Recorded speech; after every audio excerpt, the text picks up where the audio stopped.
Por que choramos? Naruhodo. Bem-vindo ao Naruhodo, podcast para quem tem fome de aprender. Eu sou Ken Fujioka. Eu sou o Altair de Souza. E hoje é dia de quê? Fúteis e úteis. Altair, vamos para os recados da paróquia. Quais são? Número 1, vai no iTunes Store, dê 5 estrelas e faça o seu comentário. Isso aí. Número 2, indique um episódio do Naruhodo para alguém que nunca ouviu o Naruhodo ou mesmo nunca tenha ouvido um podcast. Vamos aumentar o tamanho de nossa podosfera. E número 3, Altair, tem uma novidade. Porque além do Apoia-se, agora você pode também apoiar, colaborar com a produção do Naruhodo via PicPay, Altair. Isso aí. É fácil, é só você baixar o aplicativo PicPay e vai procurar lá por Naruhodo. E vai vir na hora e tem lá a opção de assinatura. Isso. Ok? É simples, indolor e o PicPay ainda é uma ferramenta que vai te ajudar a fazer vários tipos de pagamento. Tá? É por isso que a gente está optando por essa nova alternativa de pagamento. Quem preferir continuar no Apoia-se pode continuar, tá? Quem quiser migrar para o PicPay está convidado. Por quê, Altair? Porque em breve a gente vai ter, de fato, conteúdos exclusivos para assinantes e a gente vai usar uma plataforma que precisa ser assinante do PicPay. Então quem quiser migrar, quem quiser ter acesso a esse conteúdo exclusivo, vai precisar migrar a sua assinatura para o PicPay. Tá? Agradecemos desde já e participem, por favor. É isso aí. Antes da pauta, mais um recado. Naruhodo está abrindo espaço para os podcasts das Minas, porque representatividade é importante também na podosfera. O destaque de hoje vai para o podcast Microbiando. Ouça o recado que a Adriana Cabanelas deixou para você, ouvinte do Naruhodo. E conheça o podcast Microbiando. Olá, eu sou a Adriana, falo do Rio de Janeiro e sou uma das mulheres que participa do podcast Microbiando, o podcast que traz as novidades do mundo da microbiologia e imunologia para você. Nós apoiamos a iniciativa de mais mulheres na podosfera e fazemos o convite para que o ouvinte acesse a hashtag Mulheres Podcasters, assim como o nosso podcast, que é cheio de mulheres incríveis. Você encontra o Microbiando no site cienciaexplica.com.br, assim como no Spotify, no iTunes ou no seu agregador favorito, procurando por Microbiando. Também estamos nas redes sociais Facebook, Instagram e Twitter como @Microbiando. Valeu, Naruhodo, pelo espaço dedicado às mulheres. E hoje a gente tem um recado, sabe de quem, Altair? Da Samsung, Altair. É que o Ministério da Cidadania apresenta a edição 2019 do Samsung Best of Blues. Sim. E essa edição vai ter 3 atrações imperdíveis. Quais são? Atração número 1, o premiado Kenny Wayne Shepherd, que vai trazer seu mais recente trabalho, The Traveler. Atração número 2, Zakk Wylde, que mistura blues, southern rock, hard rock e classic metal. Atração número 3, Tatiana Pará e Nina Pará, as gêmeas que combinam a linha melódica do blues ao vigor do heavy metal. E sabe o melhor? A entrada é gratuita. Na faixa R$0, Altair. Isso aí. Serão somente 2 apresentações. Dia 26 de outubro em Porto Alegre, no Anfiteatro Pôr do Sol às 18 horas e dia 27 de outubro em São Paulo, no Parque Ibirapuera às 18 horas também. Marque agora mesmo na sua agenda para não perder. Exato. Mais informações em bestofblues.com.br. Lei de Incentivo à Cultura. Patrocínio Samsung. Classificação livre. Realização, Dançar Marketing, Secretaria Especial da Cultura, Ministério da Cidadania, Governo Federal, Pátria Amada Brasil. Altair, temos pergunta de ouvinte, Altair. Uma pergunta muito prosaica e espero que não seja triste. Espero que não seja triste, Altair. Pois é. E podemos chorar de felicidade também, né? Tá certo. A pergunta, Altair, vem do Heitor. Heitor Lange, que tem 24 anos, é cientista social, estudante de economia na UFRGS, na Universidade Federal do Rio Grande do Sul. Isso. Em Porto Alegre. E ele manda o seguinte: hoje, em momentos de inércia, fiquei pensando por que choramos quando ficamos emocionados. Eu acho que aprendi que a lágrima tem a função de lubrificação dos olhos, mas qual a função do choro nas emoções, biologicamente falando? Eu e minha namorada Júlia gostamos muito do podcast de vocês, apresentei pra ela, já escutou mais do que eu, tá? Bom trabalho pra vocês e um abraço. Muito obrigado. É isso aí, Heitor, um abraço pra você também e muito obrigado pela sua pergunta. E aí, Altair, o que a ciência tem a dizer sobre o choro, Altair? Tem muitas coisas. Ao longo da sua vida, você deve ter chorado algumas vezes, obviamente. Todo mundo chora pelo menos uma vez. Mas eu choro e ultimamente, então, eu tô chorando igual um bebê. Você tá chorando mais? Tá tô mais chorando jovem? graças a uma série. Ah, é? É. Ah, você assiste séries? Isso, exatamente. Tem uma série chamada This Is Us, que é, Altair, altamente chorável. Tristíssimo. Parece Nossa. aquelas novelas japas. Não assim. é triste necessariamente, alguns capítulos são até felizes, mas ele foi feito pra chorar, sabe assim? Tá. Sabe quando a seriado foi feito pra chorar? Aquele desgramado, aquele diretor, você percebe a manipulação. O que eu lembro das novelas japonesas, assim, que são muito tristes. Ah, é. Não, mas ali eu não conseguia chorar. Com novela japonesa eu não conseguia chorar. Não é porque é uma tristeza muito artificial. Entendi. Sabe? Mas o This Is Us, não. This Is Us realmente poderia acontecer com a gente. Chora doído. É, rapaz. Verdade. Chora mesmo. Chorar é algo muito comum, muito básico. E, como sempre, merece a averiguação dos porquês de Aristóteles, para que respondemos as grandes 4 causas. As grandes 4 causas. Chorar é um comportamento muito básico, então tem muitas evidências que explicam, assim, as características do chorar, mas tem muitas questões em aberto, que a ciência não respondeu. Uma delas é por que a gente chora. É a própria pergunta do episódio, não está totalmente clara. É mesmo? É o porquê. Mas temos hipóteses. Sim, temos hipóteses, mas a gente não sabe ainda qual é a mais consensual. Tem uma grande briga na literatura, e por isso que é muito interessante falar sobre isso. Certo. Temos 2 naruhodos anteriores que circunscrevem a questão do chorar. Tá bom. Porque tem outro comportamento que é muito parecido com a questão do chorar, que é dar risada. Tá? O chorar, o comportamento de chorar é caracterizado por você inspirar, você coloca o ar pra dentro e depois solta. Certo. Tá? Dar risada é a mesma coisa. Você né? Certo. E você pode e chorar, tá? Então tem uma coisa física tem aí uma que similaridade. É parecida. Isso, tem uma similaridade biológica. Então, recomendo fortemente aos ouvintes reouvirem depois desse episódio o Naruhodo 144, que é porque damos risada, e o Naruhodo 149, que é porque sentimos cócegas. Certo. Tá? Nós comentamos aqui que em episódios muito recentes, principalmente o 198 e 199, que foi sobre instinto materno, que chorar é um instinto. Um dos poucos instintos que temos enquanto humanos, Verdade. que é chorar. Né? Verdade. Então vamos começar com o choro dos bebezinhos. Como que bebezinhos pequenos choram? Na verdade, os bebezinhos pequenos têm 3 tipos de choro, que depois você vai ver que nos adultos é mais ou menos parecido. Tá? O primeiro choro dos bebês, então imagina que o bebê acabou de nascer, Tá. Saiu da mãe. Quando ele sai da mãe, ele vivia numa bolsa de líquido, né? Então a respiração dele é mediada por líquidos. Quando ele sai, isso gera um estresse muito grande no organismo, o que é normal, é a transição de um estado para o outro.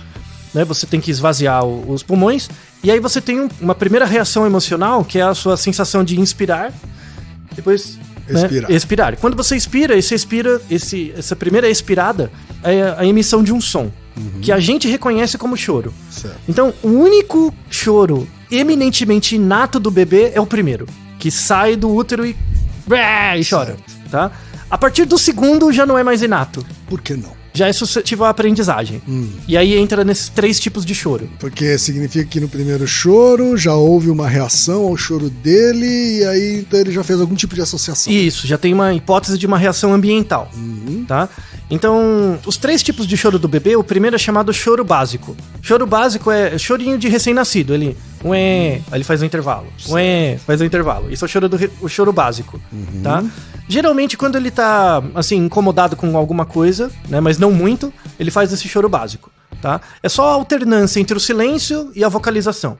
Como os bebezinhos não sabem vocalizar, eles vocalizam pelo choro, Certo. tá? Você também tem o choro nervoso. O choro nervoso é um choro mais alto, ele sai mais ar. Então, o bebê inspira mais e expira mais. É o mesmo choro básico, só que mais alto, tá? E você tem o choro de dor. Choro de dor, todo mundo já sabe qual é. A criança dá uma choradinha, de repente ela faz uma pausa longa, que ela tá entrando no ar, e você já espera, vai vir um barulho. Certo. E aí ela faz um barulho bem alto. Né? Então ela dá uma choradinha, tipo, fala ai, aí de repente dá uma pausa e ela começa a chorar um monte. tá? Esse é o choro de dor, tá? Rapidamente, em poucas semanas, os pais já sabem qual choro é qual. Quando o choro é básico, quando é nervoso ou quando é um choro de dor. Esses 3 choros que acontecem no bebê, o primeiro choro de todos, que é quando sai do útero, é um reflexo. Esse é eminentemente inato. A partir daí, você não sabe mais se é inato ou aprendido, se é padrão fixo de ação. Então a gente assume que o único choro inato da criança é o primeiro. Certo. Todos os outros já têm uma interação com o ambiente, tá? Os bebezinhos pequenos, isso até uns 4, 5 meses, né? É mais ou menos como eles se comunicam. Eles se comunicam pelo choro. A mudança da ausência de estado de silêncio para o estado com barulho é o choro. E aí a gente tem várias evidências, já com estudos, vamos deixar algumas revisões no post. Uma delas é a relação entre o estresse que a mãe sofreu pré-natal e a quantidade de choro do bebê pós-natal. Tem uma relação diretamente proporcional. Então, quanto mais estresse as mães sofreram, mais o bebê chora. Tá? Mais irritadiço ele é, depois que ele nasce. E a gente tem também um artigo muito legal que mostra, com N grande, o efeito de traumas no nascimento. Traumas no nascimento é a utilização de, por exemplo, mecanismos para forçar o nascimento do bebê. Então, tem um pouco de efeito de parto por cesariana, um pouco, mas muito mais o que eles chamam de violência obstétrica, né? Que é usar aqueles abridores, forceps, assim, forceps sem uma necessidade realmente clínica, coisas do tipo, porque às vezes o bebê está sofrendo, ele está demorando muito para nascer, então às vezes tem um estresse uterino, certo. Tá? Mas às vezes quando usa forceps ou quando você tem uma cesariana sem uma necessidade para marcar o período de nascimento em si, ou você tem períodos, e também está dentro do trauma no nascimento, em que o bebê nasce, ele já é colocado num berço e o contato com a mãe acontece depois. Certo. Era algo que acontecia muito há 10 anos atrás, tá? Também tem uma maior quantidade de choro no bebê, o bebê chora com mais frequência, e uma maior quantidade de problemas de sono no bebê até os 3 meses. Caramba. De idade. Então é um efeito que dura razoavelmente, tá? Então esse momento do nascimento, assim, ele já é um marcador somático da quantidade de choro, sobretudo choro nervoso, que acontece nos bebês depois, Certo. tá? E, pra quem nos ouve, tem bebezinhos muito pequenos, eu vou mostrar um truque de como fazer o bebê parar de chorar em 5 segundos. Uau, 5 segundos, muito olha útil. só lá, hein? Muito útil. Eu testei com vários, funciona muito bem. E essa técnica já existe há muito tempo. Os obstetras e os pediatras já conhecem bem. Mas foi popularizado por um médico americano chamado Robert Hamilton. Vamos deixar na descrição um vídeo dele fazendo, tá? Ele faz com várias criancinhas. Então imagina um bebezinho. Por exemplo, quando o médico tem que examinar a criança em geral não deixa abrir a boca, olhar o ouvido. Então na manipulação o bebê chora. É normal, né? Então você imagina que é um bebezinho de 2 meses. Ele tá de barriga pra cima, chorando. Aí o que você faz? Você vai pegar ele, você vai virar ele de bruços, você vai pegar as 2 mãozinhas dele e prender na sua mão. Então ele não vai abraçar a sua mão, ele vai ficar com as mãos presas embaixo da sua. Você vira ele de barriga pra baixo, com as mãozinhas presas, né? Então você sustenta ele a 45 graus, coloca a mão na bundinha dele e mexe um pouco. Fica sacudindo. O bebê vai parar de chorar. Tá, então vamos lá. Repetindo. Ele tá com a barriga pra baixo. Ele começa de barriga pra cima. Ele começa de barriga pra cima. Começa de barriga pra cima. Tá chorando. Aí você pega ele. Coloca no seu braço. Isso, vira ele de barriga pra baixo. Sendo que a cabeça... A cabeça tá pro lado da cima da mão. Isso, e na mão tá mais ou menos na altura... Dos braços. Dos braços dele, que estão escondidos pela sua mão. Isso, estão embaixo, acima da sua mão. Estão escondidos na sua mão. Você meio que prendeu as mãos do bebê. Isso. Né? Segura ele a 45 graus. E mexe no bumbum dele. Segura a cadeirinha dele e dá uma mexidinha. Sei. Ele vai parar de chorar. De novo, não precisa acreditar em mim, faça. Tá? Teste. E essa é uma técnica que tenta emular alguma coisa do útero, assim? Na verdade, é uma técnica que o bebê, ele não sabe muito bem o que tá acontecendo. Sei. Então, dá meio que uma harmonizada no estado interno. Porque ele, por exemplo, ele tá incomodado, tá chorando. Quando você tira ele dessa posição e manipula ele de um jeito que ele não espera, ele meio que entra num estado de atenção. Então, tipo, o que tá acontecendo? Aí ele para de chorar. Mas ele não, com o tempo ele não vai... sei lá... Acostumando. Sim. Por isso que isso funciona até os 5 meses. Certo. Depois dos 5 meses, aí não. Aí, em geral, tem uma intencionalidade maior, aí tem outras coisas. Entendi. Mas para bebezinhos pequenos funciona muito bem. Tá? Então veja o vídeo na descrição para saber como funciona. Tá? Então, essa descrição inicial cobre o que acontece com os bebezinhos bem pequenos. Depois você vai crescendo. Crianças a partir de 1 ano para frente, até os adultos, também existem 3 tipos de choro. O primeiro choro é chamado choro basal. O choro basal, na verdade, o seu olho, ele sempre está produzindo lágrimas.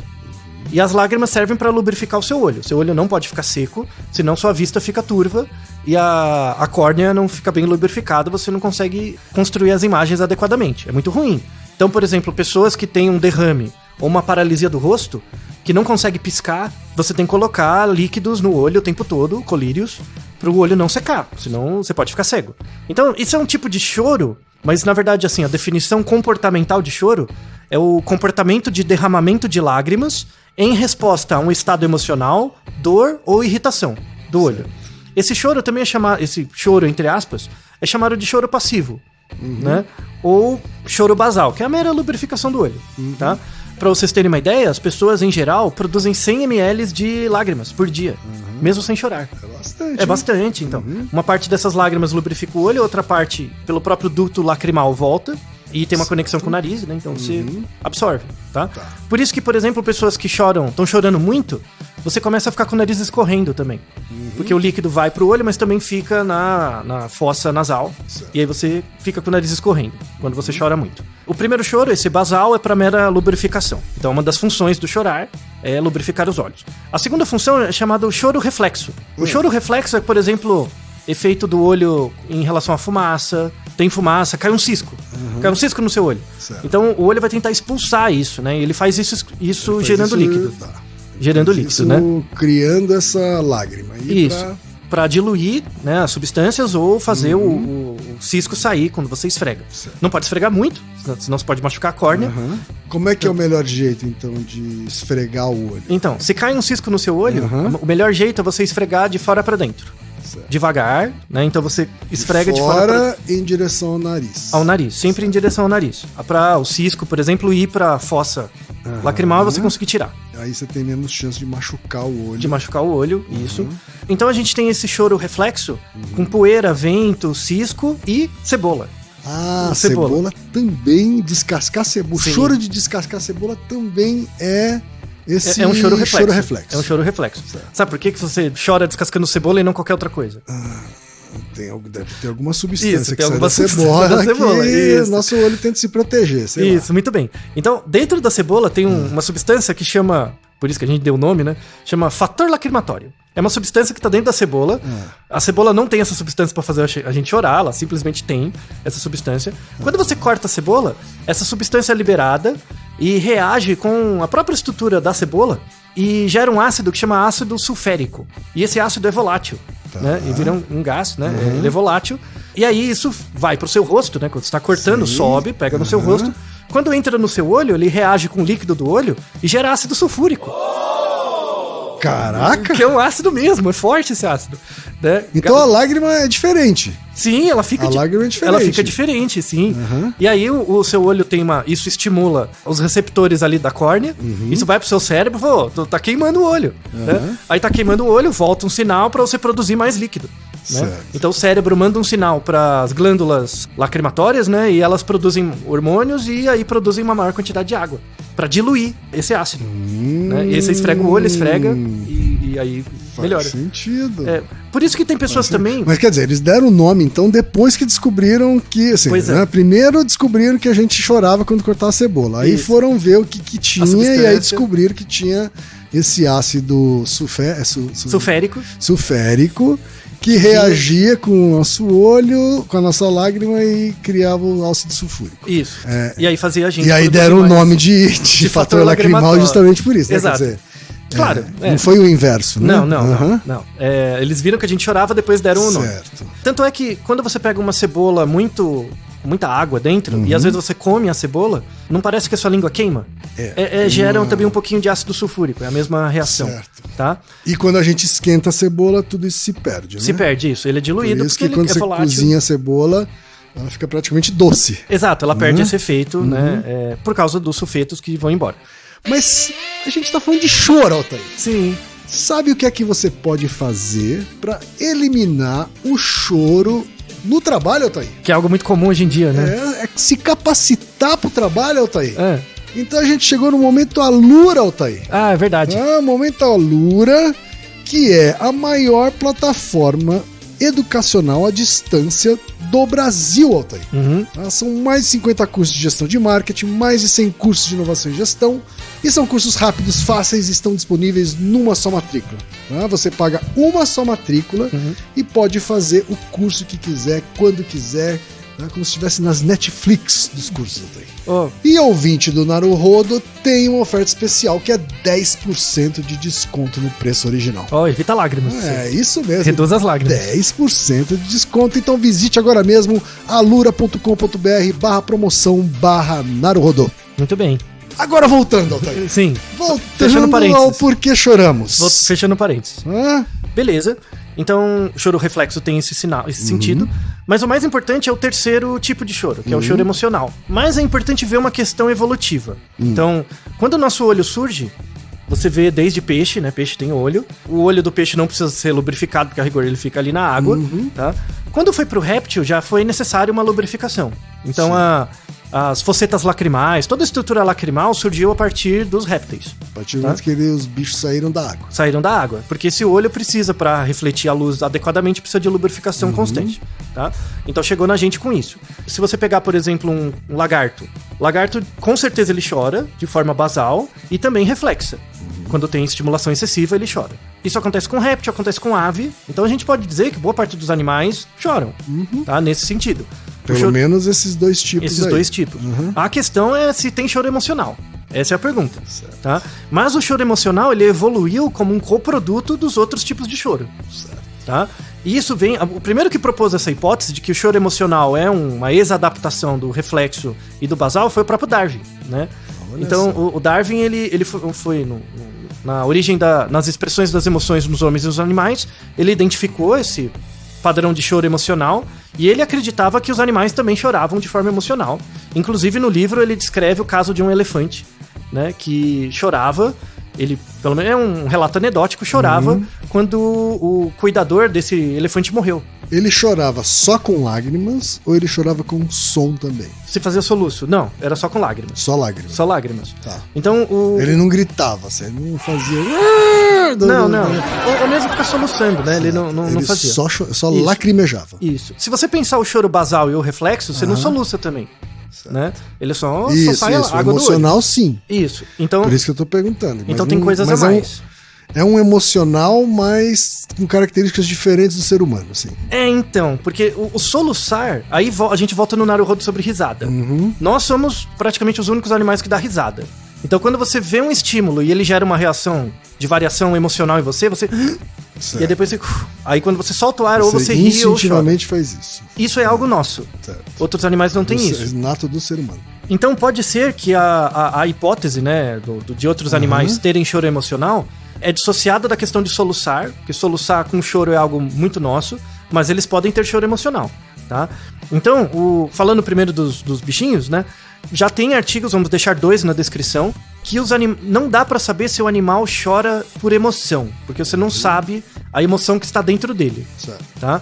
Mas a gente sabe que animais... Tem um artigo, inclusive, do Jacques Panksepp, um cara que falamos de vários episódios. Ele fez um estudo do cérebro, tanto de ratos quanto macacos, usando ressonância, né, adaptada. E ele mostrava fotos emocionais para pessoas e analisava o cérebro delas, no momento. E mostrava os mesmos estímulos visuais para macacos e ratos. E via o mapeamento da atividade cerebral. O mapeamento da atividade cerebral era parecido. Então, o que dava para concluir? Que o cérebro de macacos, ratos e humanos se comporta de forma parecida em relação aos estímulos emocionais. Certo. Mas não dá para dizer que ele tem a emoção. Que dá para dizer que o cérebro mostra os mesmos sinais. Certo. Tá? A reação cerebral é similar, mas não dá pra dizer que ele tem raiva, ou tem medo, ou tem alegria. Sentindo uma emoção parecida com o que a gente sente. Isso, porque o aparato neural é um pouco diferente. Mas o que se sabe é que organismos, né, principalmente macaco, rato e macacos e símios, têm uma resposta de choro, né, ou de derramar lágrimas, né, a privação sensorial. Então, quando eles ficam sozinhos, isso gera uma privação sensorial. Não dá pra saber se eles choram porque eles ficam tristes ou felizes. Mas se você colocar eles numa situação de privação, eles derramam lágrimas. Tá. Então a inferência sobre o estado emocional do que ele tá sentindo não dá pra saber, mas dá pra saber que tem indícios de que existe o choro emocional neles. Pelo menos em mamíferos. E pelo menos no planeta dos macacos, né? Isso, pelo menos no planeta dos macacos. No planeta dos macacos eles assumiram que o macaco tá triste mesmo. Tá triste, né? feliz, fala. Ele fica triste, ele chora. Ele emula os né? nossos... Mas pelo menos dá pra saber que em mamíferos tem evidências do choro emocional, mas ainda tá em muita discussão. Tá, deixa eu fazer um parênteses aqui. Pois não. Vamos supor não. Você tomou uma porrada tão grande no seu corpo, né, sei lá, que você chora imediatamente, assim. Tá? Você grita e está chorando já. Tá? Isso é um choro reflexo ou é um choro emocional? Depende de onde foi o soco. Se for no seu nariz, é reflexo. Tá. Se você levar um soco... E se for a sua perna quebrou? Você não chora imediatamente, você grita primeiro. Então você grita, e depois vem o choro. Certo. Então aí a gente entra nas hipóteses do porquê o choro emocional existe. Tá? Então a gente tem 4 hipóteses que estão disputando. Tá? A primeira hipótese é essa que você falou, que é uma mera resposta à dor. Certo. Então, por exemplo, eu bati o joelho forte. Aí eu dou um grito, ai, né? Então eu jogo o ar pra fora, diminui um pouco da tensão, depois eu começo a chorar. Sim. Então o chorar é uma forma sustentada de tentar lidar com o estresse da dor. Tá? Inclusive tem um trabalho muito legal que deixamos na descrição, que eles avaliaram as qualidades bioquímicas da lágrima. Né? Então eles pegaram lágrimas basais, tiraram lágrima do seu olho, lágrimas reflexas, estimulada por vapor, e lágrimas emocionais. Pegaram os 3 tipos de lágrima, né? E avaliaram bioquimicamente, e elas são diferentes. Então, lágrimas basais e reflexas têm basicamente água, né? Elas são mais inertes. Sim. Mas as lágrimas emocionais, quando você fica triste ou feliz, elas têm proteínas, né? Sobretudo proteínas ligadas a hormônios como a prolactina, que é a proteína responsável pela produção de leite e também pela redução de dor, e endorfinas endocannabinoides, né? Que diminuem a percepção de dor. Então esse choro emocional, na verdade, você sente a dor é enviada para o seu cérebro, o cérebro envia uma série de respostas para os nervos cranianos. Sobretudo os nervos cranianos, tem um nervo que é chamado nervo 7, que é chamado nervo facial. Então, o nervo facial ele é responsável por várias funções do rosto, sobretudo as expressões faciais. Então, fazer cara de dor. Então, bate a dor, vem uma cara. Você não controla essa cara. Né? Vem a cara de dor pela ativação do nervo facial. O nervo facial tem alguns prolongamentos. Um deles é chamado nervo petrosal, que é ligado com o seu nariz, e também a cavidade lacrimal. E esse nervo petrosal, ele é responsável pelo tanto chorar quanto ficar com o nariz entupido, ou com líquido. Tá? Então é meio que uma resposta reflexa. Então você sente dor, é uma mistura do emocional com o reflexo. Certo. Então primeiro, você sente dor, a dor vai no cérebro, volta de forma reflexa, e essa forma reflexa gera um aumento de líquido no olho, né? Esses líquidos já tem uma quantidade de prolactina e endorfinas maior, para dar uma aliviada na dor, e tem a resposta comportamental de ficar chorando. Tá? Então o choro emocional, uma das hipóteses é responder à dor e diminuir o estresse. Tá? A segunda hipótese do porquê a gente chora, chorar é um comportamento não verbal para eliciar altruísmo. Então imagina uma pessoa chorando mesmo, chorando de soluçar. Diminui muito a probabilidade de alguém atacar a pessoa. Então é uma postura de apaziguamento, de evitar conflito, né? Então evita um ataque mais severo a um indivíduo, tá? Então é muito por isso que o homem chora quando não quer apanhar da mulher, assim, né? Quando não quer tomar bronca da... Sim, então... Ele chora porque, bom, se eu estiver chorando, quem sabe ela não me dá bronca. Acontece dos dois lados.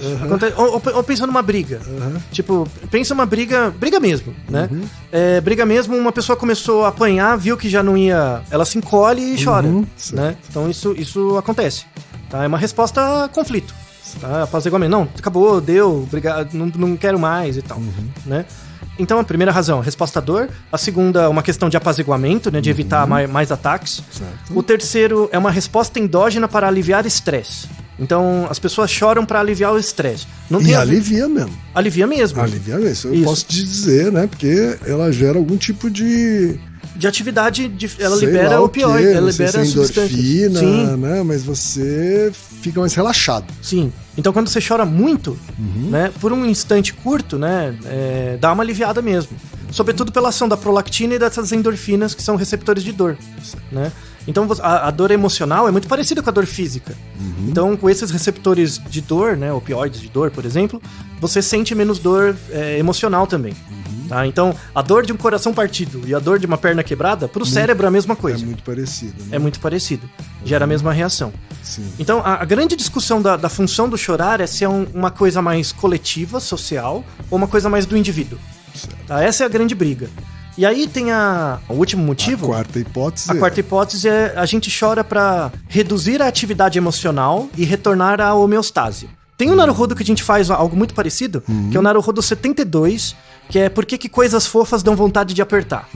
Então quando você vê um bebezinho muito bonitinho, assim, dá vontade de morder ele ou amassar ele.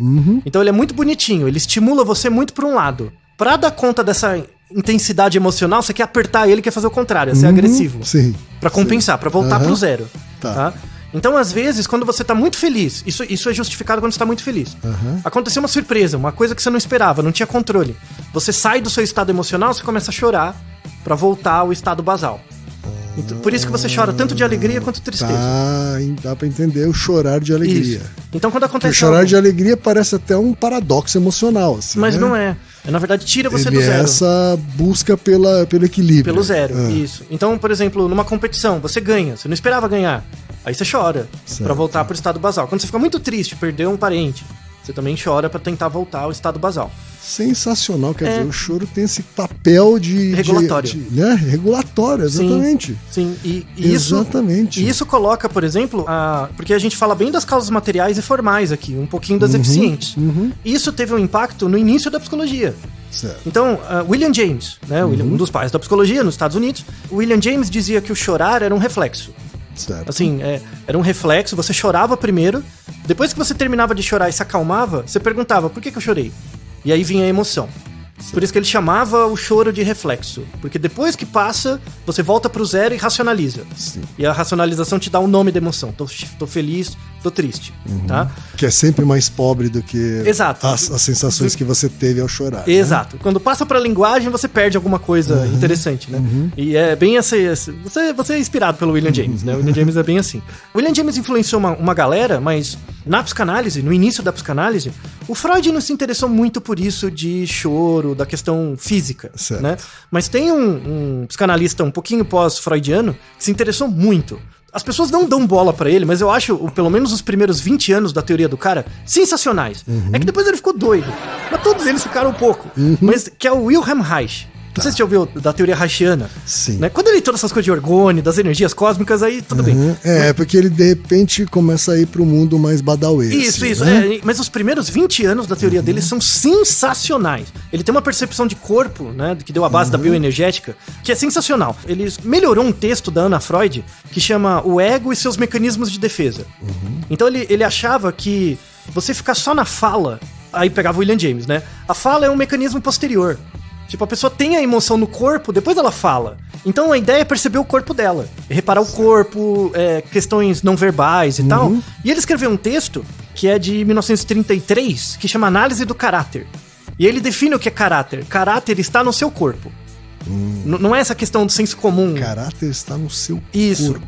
É o seu O que corpo, ele quis dizer com isso? que o seu corpo tem uma armadura muscular que ele chama de couraça. E essas couraças mostram certas tensões que seu corpo tem. Então, por exemplo, ele promovia exercício de respiração. Sabe quando você tá com muita vontade de chorar, mas você quer segurar, você não fica com nó na garganta? Sim. Esse nó na garganta é explicado fisiologicamente. É chamado fenômeno somatofórmico, que é um fenômeno que você tem vontade de chorar, você quer reprimir isso, e aí você tenta inibir o nervo facial. Esse nervo facial, ele tem um prolongamento no rosto, mas tem um prolongamento que desce a garganta, que liga com o glossofaríngeo. Então o que acontece quando você fica com um nó na garganta? Seu coração bate com uma arritmia. Então dá essa sensação que o ar fica preso. Tá? O Reich estudava muito isso, ele reparava isso, a relação das emoções no corpo. E ele mostrava que a couraça, por exemplo, quando uma pessoa estava muito ansiosa, e mesmo sem demonstrar, ele fazia a pessoa fazer exercício de respiração. Vai respirando mais fundo. Certo. Quando vê a couraça quebra, a pessoa chora. Né? Então solta. É uma sacada sensacional. Sensacional. Teoria reichiana vale a pena. Ele descobriu que a respiração tem esse papel, assim. De regulação da corporal, emoção. assim, né? Então, e aí deu origem a várias teorias de respiração e tal. Só que aí vai ficando namastê gratidão. Esse que é o problema, né? Mas a teoria básica dele é sensacional. Vamos deixar na descrição. Eu sou fã do Reich, assim. Na graduação eu estudei bastante ele, eu gosto. Porque eu tive sorte de ter um bom professor, que é o Paulo Albertini, da USP. Vamos deixar na descrição a tese de livre docência dele, que ele escreve sobre as fases do Reich. É um documento que é difícil de achar em português, que conta um pouco do histórico, da teoria séria dele. Então vale muito a pena, tá? Então quem tiver interesse. E veja que o Reich foi um dos psicanalistas que mais tiveram uma ligação com as causas materiais do chorar. Né? Do chorar como uma emoção que primeiro fala com o corpo, depois com a fala. Ele veio muito antes dessa discussão do sujeito da linguagem, né? Que vai muito pro Lacan, por exemplo. Então a gente mostrou, né, que o choro tem 3 tipos, com várias características. O choro não deixa de ser um fenômeno biológico. Então, no fundo, chorar e dar risada são exadaptações do comportamento de respirar. Toda vez que você é exposto a um estresse, você inspira.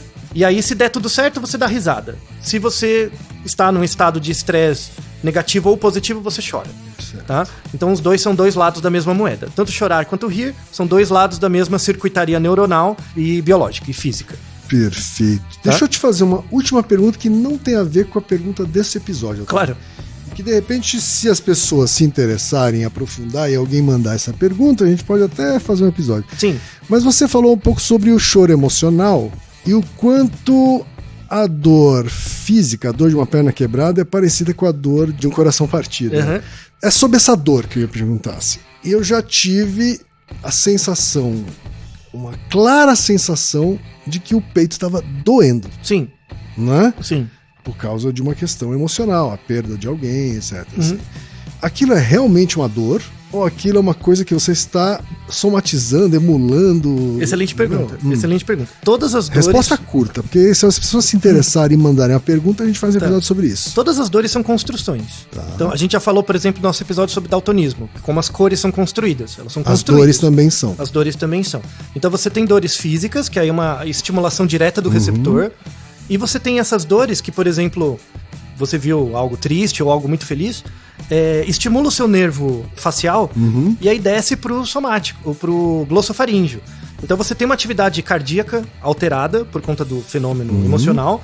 Isso gera-se tanto a dor no peito, porque você contrai os músculos do peito, volta no Reich, é a coraça. Então você realmente, uma coraça. faz com que o seu corpo reaja. Sim, tem a ver com os nervos. E sim, você sente a dor mesmo. Sim. Então você sente uma dor. Então significa também que tem pessoas que são menos propensas a fazer isso. Sim, Sei tem lá, variação individual. Pessoas menos empáticas, assim, talvez elas...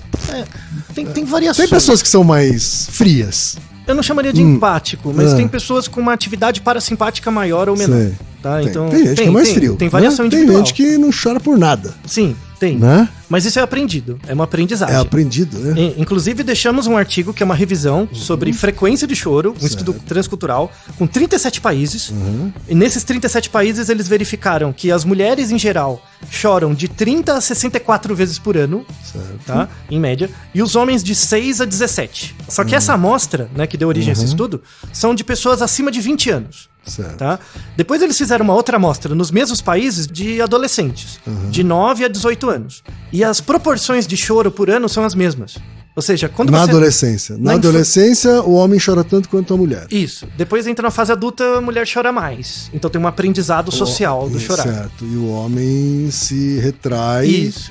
Né? Ele tem uma inibição. E para de aprender a sentir e lidar Exato, com suas isso, emoções, muito tudo bem, aquilo. muito a gente bem. já sabe, né? Aí volta nas couraças do Reich, né? E aí, dos 37 países, só uma questão final, os homens, quando eles choram, os homens choram em média de 2 a 4 minutos, o período, e as mulheres 6 minutos, em média, um pouquinho mais. E dos 37 países, qual país você acha que é mais chorão? O mais chorão. Vou chutar. Chuta um. Itália. Muito bem, acertou. É hein? mesmo? Muito bem, acertou. Muito bem. Eles são muito reclamões. Então, e quais países choram menos? Dramáticos também. Pois é, quais países choram menos? Seu palpite vai. Acho que Japão chora pouco. Muito bem. Né? E tá Japão deve quase chorar empatado pouco. com o outro. Que é da Ásia também Não, ou não? Não é da Ásia? Não. Alemanha? Quase, Polônia. Tá. Polônia. Então, veja que você já tem uma impressão mais ou menos de como os países funcionam pela quantidade de choro que eles têm. Por isso que esse artigo saiu numa revista de intercultural, pra mostrar que o padrão de choro, como ele é muito básico, ele marca diferenças culturais. Então, uma forma de aprendizagem. Tanto a forma do quanto você ri, culturas que dão mais risada ou menos, culturas que choram mais ou menos, mostram o aprendizado cultural das emoções. Então as emoções, antes de tudo, passam pelo seu corpo. Não se esqueça dessa fala do Wilhelm Reich. Análise do caráter. Sensacional. Naruhodô, ilustríssimo ouvinte. Naruhodo.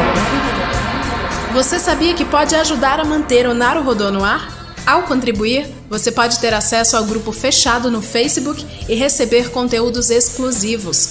Acesse apoia.se/Naruhodô Podcast. E você já sabe, aqui no Naruhodô, quem faz a pauta é você. Você tem alguma pergunta pra gente ou quer comentar algum episódio? Escreva pra nós. podcast@naruhodô.com.br. Repetindo? podcast@naruhodô.com.br. E lembre-se, mande nome completo, idade, profissão e a cidade de onde você está falando. É isso aí. Naruhodo. Esse podcast é apresentado por b9.com.br.